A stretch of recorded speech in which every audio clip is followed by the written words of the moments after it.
नमस्कार, रिद्धी क्रिएशनच्या किचन मध्ये मी नम्रता मुरकर सर्वांचं स्वागत करते। परत एक नवीन रेसिपी घेऊन तुमच्या सेवेत हजर आहे।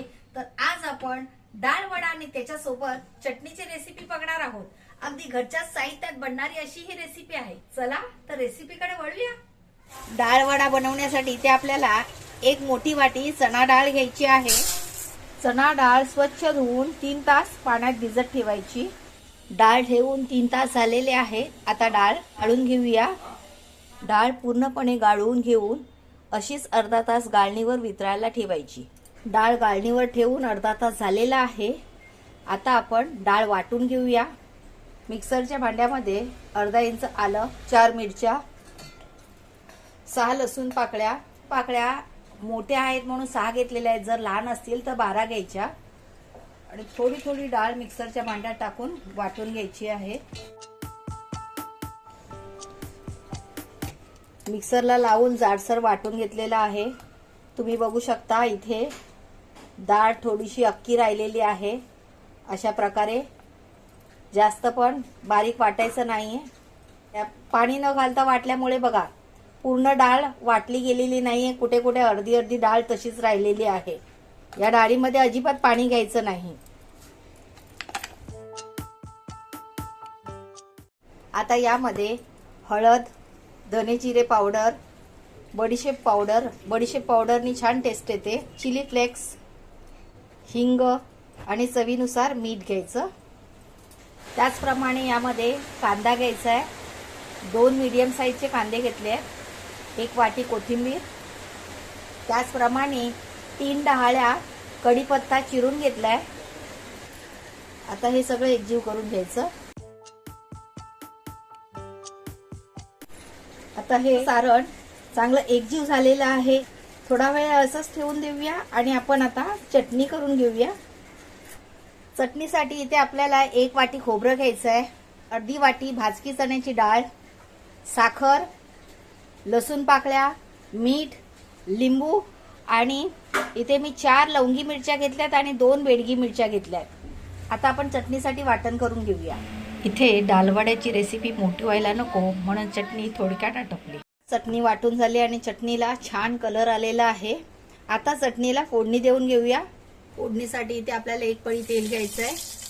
तेल तापलेलं आहे। आता मोहरी टाकायची, कढीपत्ता, गॅसची फ्लेम स्लो ठेवायची आहे आणि हिंग।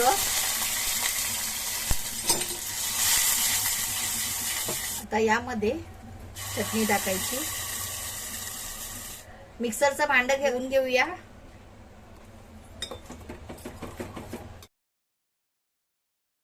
अशा प्रकारे चटणी तयार आहे। गॅस चालू करून तेल तापायला ठेवलंय।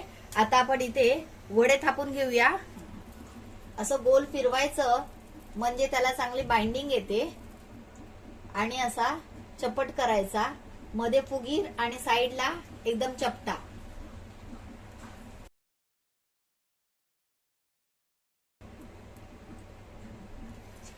तेल तापलंय काय ते चेक करूया। तेल तापलंय, मिश्रण टाकताच वर आलंय म्हणजे आपलं तेल बऱ्यापैकी तापलेलं आहे। हे आता काढून घेऊया। सुरुवातीला गॅसची फ्लेम हाय ठेवायची आहे।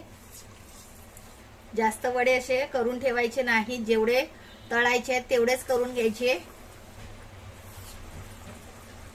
1 मिनिटांनी गॅसची फ्लेम मीडियम करायची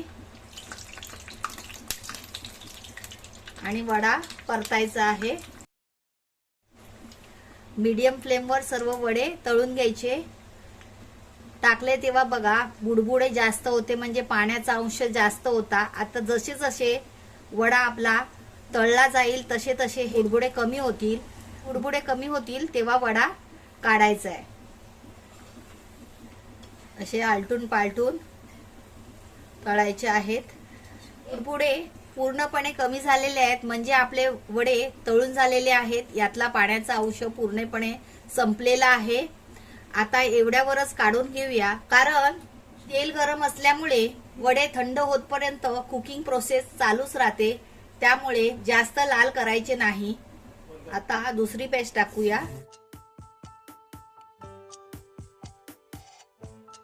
अशा प्रकारे सर्व डाळ वडे तळून घ्यायचे आहेत। तर मंडळी अशा प्रकारे डाळवडा चटणी तयार आहे.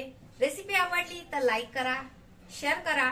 चॅनलवर नवीन असाल तर चॅनलला सबस्क्राईब करा आणि कमेंट करायला विसरू नका, कारण तुमच्या मौल्यवान कमेंटमुळे मला नवनवीन रेसिपीज बनवायला प्रोत्साहन मिळतं. वेळात वेळ काढून तुम्ही रेसिपी पाहिली त्याबद्दल खूप खूप आभार.